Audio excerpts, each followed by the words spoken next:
The first time I heard my wife introduce herself with a different last name. I wasn't standing in a courtroom or reading some dramatic confession. I was in the pickup line at my daughter's middle school, windows down, trying to look like a normal dad who definitely hadn't slept 3 hours in 2 days. My phone rang. Unknown number. I answered because that's what you do when you have kids and a mortgage and a life that depends on getting calls you don't recognize. A man's voice said, "Hey, this is Cal. I'm looking for Lee Hart. Hart. Not Mercer. Not my last name. Not her maiden name, either. Just Hart." I stared at the dashboard like it had the answer printed on it. I said, "You have the wrong number." There was a pause, like he was scrolling through his own reality. "No," he said. "This is the number she gave me. She said her husband is complicated, so I shouldn't call at certain times."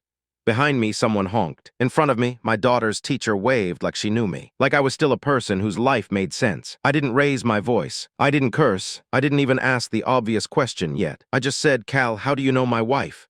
He sighed like I was the one ruining his day. "Look, man," he said, "I'm not trying to fight. She told me she's basically separated. She said you guys are just co-parenting under the same roof until things finalize." That was new, and it was news to me. I hung up before my hands started shaking enough to scare my daughter when she got in the car. Because whatever was happening, I wasn't going to turn Mia's Wednesday into a memory she'd drag around for the rest of her life. I picked her up. I smiled. I asked about science class. I complimented her braid. I did the dad thing. Then I drove home like I was delivering myself to a crime scene. My name is Graham Mercer. I'm 45 years old. I work in commercial risk and compliance for a shipping company that moves freight up and down the West Coast. It's not glamorous. It's mostly spreadsheets, audits, incident reports, and the kind of quiet problem-solving where you're the guy people call when they want facts, not feelings. My wife at the time was Lee Mercer, 40, communications director for a hospital foundation. Smart, polished, the kind of woman who could walk into a room and make everyone feel like they were being slightly graded. We had 2 kids. Noah was 16. Driver's permit, sarcasm, and a face that could somehow look 14 and 40 at the same time depending on the day. Mia was 12, old enough to notice everything, young enough to still believe the adults were in charge. We lived together, same house, same neighborhood, same routines, or at least I thought we did. For most of our marriage, Lee and I worked like a well-built bridge. Not romantic in the movie sense. Practical, strong. We didn't fall apart when life got heavy. We carried it. We met in our late 20s at a charity 5K that neither of us wanted to run. I was there because my buddy guilted me into supporting the cause. Lee was there because she'd already committed to being the kind of person who supports the cause. She caught me trying to stretch with the seriousness of a man negotiating with his hamstrings. She laughed. I laughed. We ran. We talked the whole way, and still somehow finished ahead of the guy in the foam banana costume. She was sharp. I liked that. I'd spent too much of my 20s around people who treated life like a vague suggestion. We built a marriage the way adults do. Work, kids, mortgage, little vacations that were mostly just relocating stress to a different zip code. And then, somewhere around last year, Lee started treating our life like a brand she was no longer proud of. It wasn't one big event. It was a series of small edits. She stopped saying we and started saying I. She stopped asking and started informing. She'd come home from networking dinners with that glazed look people get when they've been in a room full of mirrors all night. She began using therapy language like it was a weapon she'd learned to sharpen. If I disagreed with her, I wasn't disagreeing. I was invalidating. If I asked a question, I wasn't asking. I was interrogating. If I wanted to talk about money, I wasn't being responsible. I was controlling. At first, I tried to meet her where she was. I read articles she sent. I watched a couple of podcasts she liked. I agreed to a therapist. I did the work because I wasn't married to the idea of being right. I was married to the idea of keeping my family intact. But the more I tried, the more the rules changed. The best way I can explain it is this. Our marriage started feeling like a job where Lee was the manager, her friends were HR, and I was always one mistake away from a performance improvement plan. And Lee did have friends who fed that dynamic like it was their hobby. There was Tori, who ran a Pilates studio and posted motivational quotes like she was paid per exclamation point. There was Marisol, who worked in corporate HR and genuinely believed every conflict could be solved by documenting it. And there was Kendra, a somatic coach, which I learned is a real thing and not just a phrase invented to sell candles. They were always around, always checking on Lee, always nodding like they were witnessing something brave and historic. And I'll say this, because I'm not here to pretend I was a perfect husband. I worked a lot, not because I loved work more than my family, because I loved my family enough to keep the lights on without gambling our future. Lee, meanwhile, started acting like my steadiness was the problem, like my calm was a refusal to grow, like my boundaries were cruelty. I noticed the shift before I had proof of anything. I noticed because the house got quieter, but not peaceful. Quiet like a room where someone just hid something under the couch. And then the small stuff started turning into measurable stuff. A charge on our credit card for a parking space across town, when Lee's office was already an office. A new toll route showing up on our account. Bridges and exits Lee had no reason to take. A return shipping label in the trash, ripped in half, with a name I didn't recognize. And one night, I saw something that flipped a switch in my brain. Lee fell asleep on the couch with her phone face down on her chest. I didn't go snooping. I didn't pick it up. I'm not built that way. But her smartwatch was on the coffee table, vibrating like it was nervous. A notification flashed on the screen. Cal, can't wait to see you Friday. Miss you, heart again. My stomach did that slow drop you feel when you step off a curb you thought was there. I stood there in my own living room, watching my wife breathe. And I realized I was sharing a house with someone who was living a second life right under my roof. Here's the part people always expect next. They expect me to explode. They expect a fight. They expect me to wake her up and demand answers like it's a movie and yelling is a form of truth. But my job trained me out of that. If you want the whole story, you don't scare the evidence into hiding. So I did something quieter. I paid attention. I started tracking the facts of my own life, like I was auditing a company that might be stealing from me. Not obsessively, methodically. I checked our shared accounts and noticed small transfers leaving in neat little increments, always under the amount that would make most people pause. I checked our phone plan and saw a second line added 3 months ago listed as tablet.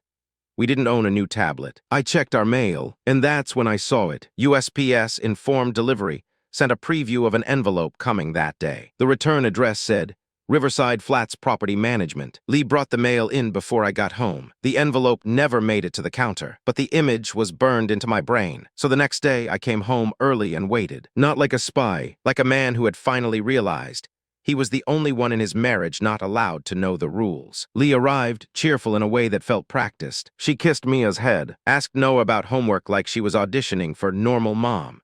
Then she went straight to the kitchen drawer where we keep scissors and coupons and all the things adults pretend they'll organize someday. She pulled out an envelope, Riverside Flats, and slid it into her purse without opening it. I watched from the hallway. She didn't know I was there. And that moment did something important. It made it undeniable. Lee wasn't confused. Lee wasn't finding herself. Lee was hiding. So I called an attorney, not as a threat, as a seatbelt. My attorney's name was Elliot Park. Late 40s, clean suit, calm eyes, the kind of guy who speaks like he's used to people crying in his office, and he's learned not to flinch. He didn't ask me if I still loved her. He asked me what I could prove. So I started proving. I ran a credit report and found a new credit card opened in Lee's name with a mailing address that wasn't ours. I used the toll history to confirm consistent trips to the same neighborhood across town. I checked our bank activity and found payments to a storage facility, also across town, also consistent. And then, because life apparently loves irony,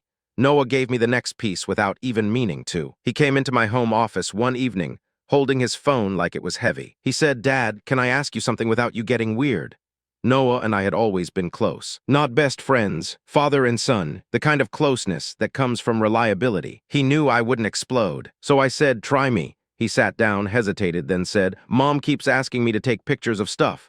What stuff? He swallowed. Like your truck, where you park, what time you get home, if you're in a bad mood. I didn't react. I let him finish. She calls it documentation. She says it's to protect us. She said you might try something when you get stressed. That sentence landed in my chest like a cold coin. Has she said that to Mia? Noah looked down. She told Mia you're not safe when you feel disrespected. Mia doesn't know what that means, but she knows it sounds scary.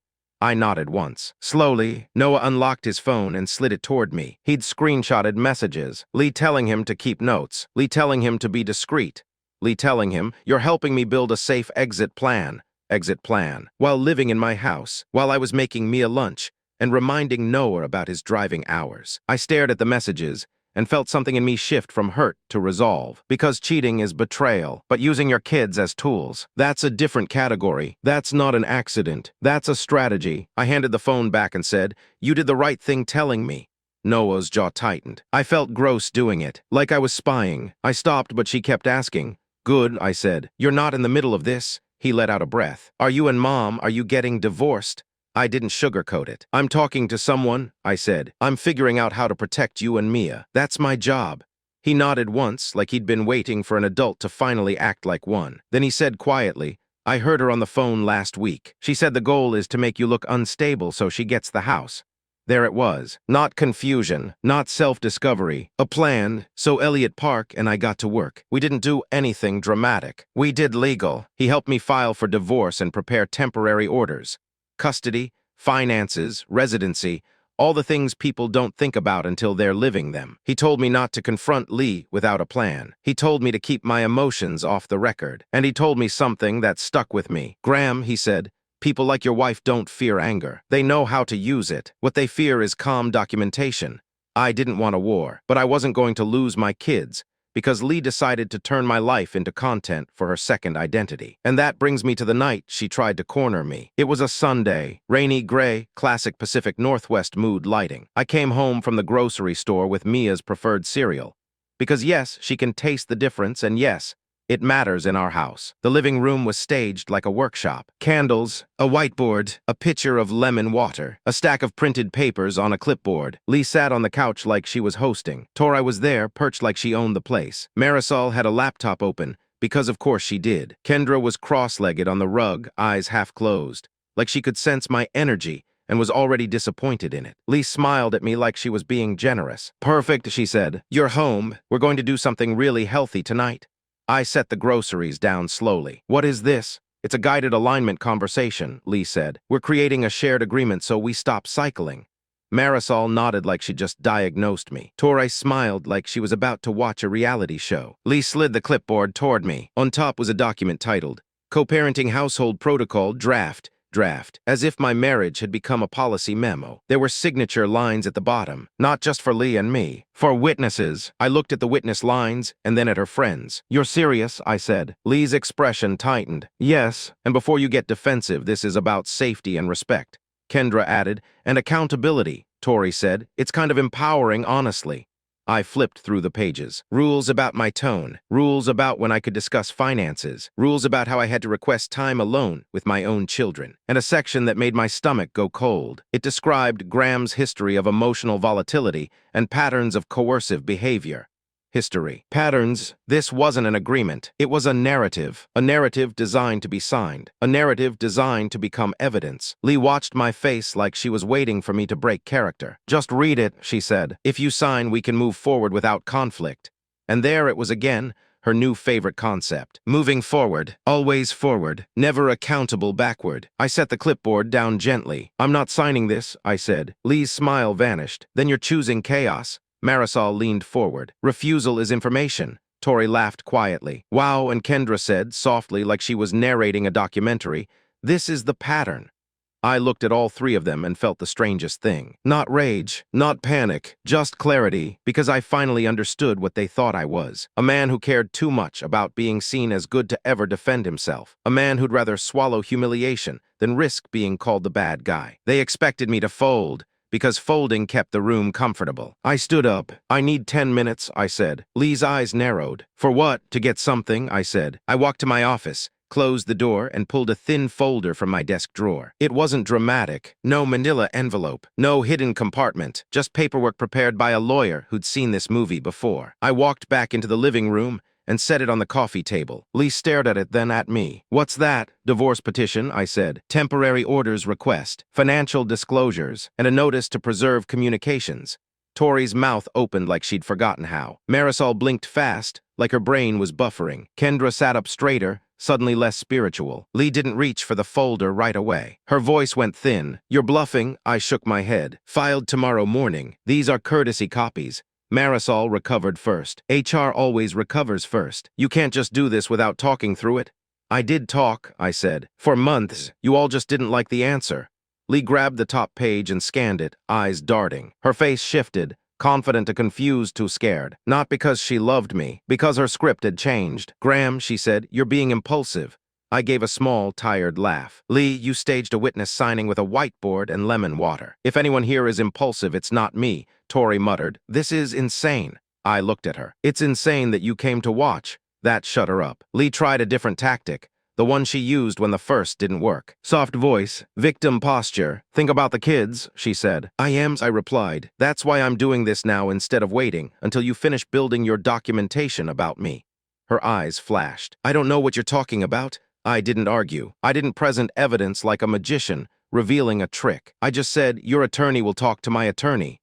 Then I looked at her friends. You can go, I said, calm as a checkout clerk. Workshop S over. Marisol stood offended. We're here to support Lee. I know, I said. That's the problem. They left in a cluster of nervous energy and forced outrage. Lee stayed on the couch, holding the papers like they were radioactive. Mia peeked from the hallway, confused. Noah appeared behind her, eyes steady, like he already understood what was happening. I walked to Mia and lowered my voice. Hey, I said gently, go upstairs. Put your headphones on. Watch your show. I'll come talk to you after. She nodded, but she didn't move right away. Are you and Mom mad? She asked. I knelt down. Grown-up stuff, I said. You didn't do anything wrong. She searched my face, then nodded and went upstairs. Noah lingered. Lee looked at him, then at me, and something in her expression hardened. You've turned them against me, she said. Noah spoke before I could. Mom, he said, voice flat, you turned me into your assistant. Lee froze, and I watched her realize in real time that her double life wasn't just hidden from me. It was cracking in front of our children. That night, Lee didn't sleep in our bed. She claimed she needed space. She took a pillow and went to the guest room like she was the one choosing. I didn't correct her. I went to bed and stared at the ceiling and listened to the house breathe. And in that quiet, I felt grief. Because no matter what someone does, the death of a marriage is still the death of something you built. But underneath the grief was something sturdier. Self-respect. The next morning, Elliot filed. Lee's phone started buzzing like it had a pulse. By noon, she'd called me 17 times. Not exaggerating. I checked. At call number 8, she left a voicemail. It wasn't pleading. It was furious. You're going to regret this, she hissed. I'm not the woman you think I am. That line would have been poetic if it hadn't been an accidental confession. Because she was right. She wasn't the woman I thought I was married to. She was someone else entirely. And I met the someone else 3 days later when the next shoe dropped. I picked Mia up from school again. Same pickup line, same honking chaos. This time, the front office called me in. The receptionist smiled like she was being polite through discomfort. The vice principal, a man named Mr. Heller, invited me into his office. He spoke carefully. Mr. Mercer, we received a request from Mrs. Mercer to update custody and contact instructions. My stomach tightened. What kind of request? He slid a form across the desk. It was a safety plan request, the kind used when a parent claims the other parent is a risk. It listed me as someone who should not pick Mia up without advance notice. It requested that the school call Lee if I appeared agitated. I didn't move. I didn't raise my voice. I just looked at Mr. Heller and said, "We have no court order restricting me." He nodded quickly. "We understand. We haven't implemented anything. We wanted clarification." I pulled out my phone, opened my email, and forwarded the temporary custody filing confirmation from Elliot. "Here," I said, "legal is in motion. There is no safety concern, and this request is retaliatory." Mr. Heller read it, then looked up. "I'm sorry," he said quietly. "We see this sometimes. It can get messy. Not if people stick to facts," I said. He exhaled. "Do you want us to document that she submitted this request?" "Yes," I said. "Please, that was brand new territory for me. I'd never had to ask a school to document my wife, trying to paint me as a threat." I walked out of that office with Mia's backpack in my hand, and a new understanding in my chest. Lee wasn't just leaving. She was trying to win, and she was willing to burn my reputation to do it. So Elliot escalated. He filed for a temporary financial restraining order, standard in divorce. But he pushed for urgency due to the new credit accounts and transfers. He requested a court-ordered custody schedule immediately. He advised me to stop speaking with Lee directly, except in writing. Lee, of course, did the opposite. She started posting online, not explicitly about me, not at first, but vague posts about escaping emotional oppression and choosing safety for my children. Her comments filled with hearts from women I didn't know, women I'd never met, cheering for a version of Lee who apparently lived in a movie where she was always the hero. And then I found out just how far her double life went. Remember Riverside Flats? 2 days after that first phone call from Cal, I drove to the address I'd found on the credit report. I didn't go in like a lunatic. I didn't bang on doors. I sat in my car across the street and watched. After 20 minutes, I saw Lee's car turn in like it belonged there. She parked in a reserved spot, walked to the building, typed a code, went inside, like she'd done it 100 times. I sat there in the rain, hands on the wheel, and felt the bizarre sensation of watching my wife go home to a home she didn't tell me existed. I texted Elliot. She has an apartment. I'm confirming, he replied. Do not confront. Document, so I did. I took a photo of her car in the reserved spot, another of the building sign, another of the unit directory, showing a name I recognized. Not Lee Mercer, Lee Hart. She'd leased it under that name. My wife had been practicing, being someone else so long she'd become her. And that's when I made a decision. I wasn't going to be the only one surprised. I reached out to Cal, not with anger, with facts. I sent a single text to the number that called me. This is Graham Mercer. Lee is my legal wife. We are in active divorce proceedings as of this week. If you have information you want to share before you get dragged into this, I'm available. He replied 10 minutes later. I didn't know. She told me you were basically done. She said you were scary. There it was again. Scary, the word people use when they want to make you defend something you never did. I asked if he could meet. We met at a coffee shop near the waterfront. Neutral territory. Public. Come. Cal was in his mid-30s. The kind of guy who dressed like he worked in creative events, which he did. He looked tired, not evil. He sat down and said, I swear I didn't know. She told me she was separated for months. How did you meet? I asked. He hesitated. She runs a support group. I blinked. A support group, he nodded, for women leaving controlling relationships. I got involved because my sister went through something, and I volunteered to help with event logistics. Lee was the face, charismatic, always composed, a support group. Lee, who had never once mentioned this in our house. Cal continued, voice low. She goes by Hart there. She told everyone it was safer not to use her real name. She said you were unpredictable. I sipped my coffee slowly, like I wasn't hearing my marriage turn into a public performance. What else did she say about me? He looked uncomfortable. That you tracked her, that you controlled money, that you scared the kids. My jaw tightened. Did you ever come to our house? I asked. No, he said quickly. She said that would be dangerous. She said you had cameras. I almost laughed. Because I didn't have cameras. Lee had simply told people I did, because it made her story better. Cal pulled out his phone. I have messages, he said, and emails, and flyers. He slid his phone toward me. The flyer was for an upcoming fundraiser event, featuring Lee Hart, a keynote speaker, topic rebuilding after narcissistic control. I stared at it, and something in me went very still. Because once your wife is selling a public story about you being an abuser, you're not just divorcing. You're defending your name in a way that can affect your kids, your work, your whole future. Cal watched me and said quietly, I'm sorry. I nodded once. So am I, then he added, almost like he couldn't help it. There's more. I looked up. He swallowed. She's not just doing this group. She's dating someone else too. My stomach dropped again. I thought that was me, he said, voice bitter. But there's another guy. She called him the real plan. The real plan, I repeated. Cal nodded. I saw a message pop up once. Name was Vince. Vince. Not a friend. Not someone I knew. A new character. A new life. Elliot filed an emergency motion within 48 hours. Not because Lee cheated. Courts don't care as much as people think. Because Lee was moving money, opening credit, creating a false safety narrative, and actively trying to restrict my access to my daughter through her school. That combination gets a judge's attention. Lee responded by doing what people do when they've been caught. She went louder. She filed for an emergency protective order, claimed I'd been threatening, claimed I'd cornered her, claimed she feared escalation. Elliot and I showed up to the hearing with printouts, timestamps, and a letter from the vice principal documenting Lee's attempted safety plan request with no court order. Lee showed up with Marisol and Kendra sitting behind her like they were there to watch a verdict on reality. The judge was a woman named Judge Elena Sato, mid-50s, calm voice, not interested in theater. Lee told her story with tears that looked practiced. Elliot didn't attack her. He didn't call her names. He didn't raise his voice. He just laid out the timeline. Credit accounts, transfers, apartment lease under a different name, school safety plan request, public fundraiser under a false identity, painting me as dangerous. Then he handed the judge screenshots from Cal, carefully redacted for relevance, showing Lee describing me as unpredictable, while also asking him to help set up an event while living in my house. Judge Sato listened, expression neutral. Then she looked at Lee and said, Mrs. Mercer, you want an emergency order against a man you still share a home with, while you maintain a separate residence under an alternate name. Lee's mouth opened and closed. Judge Sato continued, you understand the court treats false emergency filings very seriously. Lee glanced back at Marisol like she wanted a script. Judge Sato denied the protective order. Then she granted temporary orders.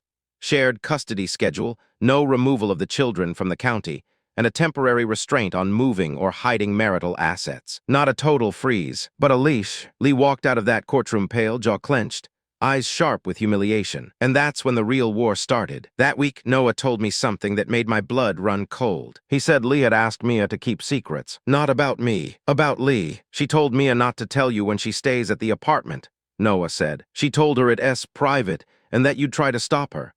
I sat at the kitchen table, hands flat, trying to keep my voice steady. Mia has been there? Noah nodded. Once, Mom picked her up early and said it was a girls' reset day. She posted pictures from a park, but Mia said they also went to a building, and Mom said, "This is our new safe place." Safe place. From me. I called Mia into my office that night. I didn't interrogate. I didn't scare her. I didn't make her choose. I just said, "Hey, I need to ask you something, and you're not in trouble."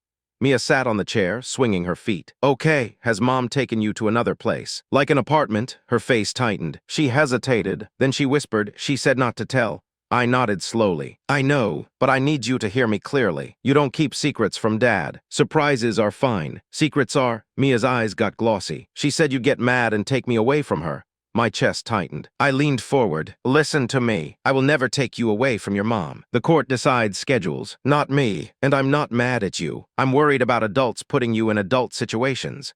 Mia sniffed. She said you don't want her to be happy. I paused, then said softly, I want her to be honest. That line mattered. Because it was true. Lee didn't want happiness. She wanted control without consequences. A few days later, I found the storage unit. Not by breaking into anything, by doing something boring and effective. Lee left her key ring on the counter. There was a small brass key with a tag number. I snapped a photo of it and sent it to Elliot. He didn't tell me to go to the unit. He told me to subpoena the records. So we did. The records came back with Lee Hart listed as the renter. Elliot got a court order to inventory marital property. And that's how I ended up standing inside a storage unit that smelled like dust and perfume, staring at proof that my wife had been building a second life like she was packing for a move. There were bins of clothes I'd never seen, shoes still in boxes, a ring light and a tripod, stacks of printed flyers for the support fundraiser, a binder labeled Heart Legal, and inside that binder, draft statements, not about her healing, about me, per-written narratives she could hand to friends, coworkers,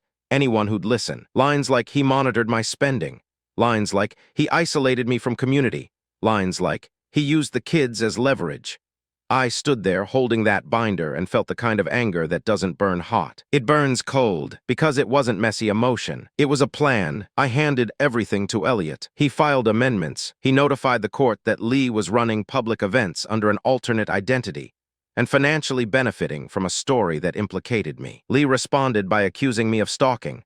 Because when you get caught, you accuse. Judge Sato didn't appreciate it. At the next hearing, she looked at Lee and said, Mrs. Mercer, your alternate identity and public allegations are now relevant because they impact the children and the integrity of your filings. Lee's attorney tried to argue it was a safety practice. Judge Sato raised an eyebrow. A safety practice that includes fundraisers and dating. Silence. Temporary primary residential custody. Shifted to me pending full evaluation. Lee got scheduled visitation and required co-parenting communication through a monitored app. Marisol and Kendra stopped smiling after that. Tori disappeared entirely, which was honestly impressive considering how often she posts. Lee tried to appeal socially. She told people I was weaponizing the court. She told people I was punishing her for growth. But something happened that she didn't predict. The more she spoke, the more people noticed the inconsistencies. Because in real life, you can't be both terrified to use your real name and confident enough to headline a fundraiser with it printed on banners. You can't be too scared to tell your husband you have an apartment while telling strangers you're liberated.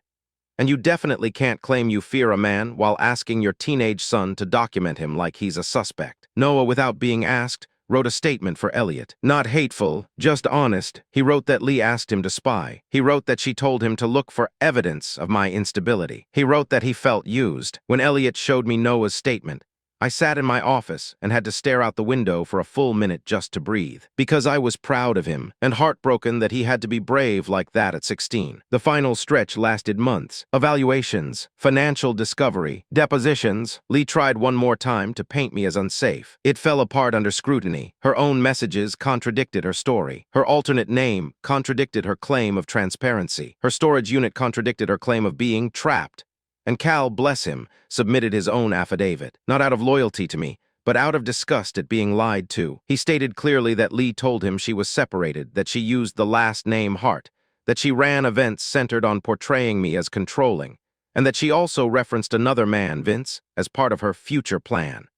That was the double life in black and white. Lee wasn't just cheating, she was auditioning for a new identity, building a support system around a manufactured story, and recruiting people, kids included, to play supporting roles. The day Judge Sato issued the final orders, the courtroom wasn't loud. No big outburst, no dramatic collapse, just the sound of paper and the quiet weight of consequences. Primary custody to me. Lee got structured visitation, with clear boundaries. Asset division favored me due to dissipation. Money moved, accounts opened, expenses tied to her alternate residence and public events. And because Lee's fundraiser finances were questionable, the judge ordered disclosure of related accounts and flagged it for further review. Legal escalation doesn't always mean handcuffs. Sometimes it means a judge calmly setting your fantasy down on the table and asking you to explain it under oath. Outside the courthouse, Lee stood near the steps, eyes red, face tight. She looked at me like I'd done this to her. She said, "Are you happy now?" I didn't gloat. I didn't give her a speech. I just said, "I'm peaceful," she scoffed. "You always have to win." I looked at her, really looked, and realized something. She genuinely believed that if she wasn't in control, she was losing. And that belief had cost her everything. "I didn't win, Lee," I said. "I protected the kids. That's not a victory. That's a responsibility." Her eyes flickered, like part of her wanted to argue and part of her couldn't. Then she turned and walked away. Noah and Mia were waiting with my sister in the parking lot. Mia ran to me first, wrapping her arms around my waist like she was trying to anchor herself. Noah followed slower, but he nodded once.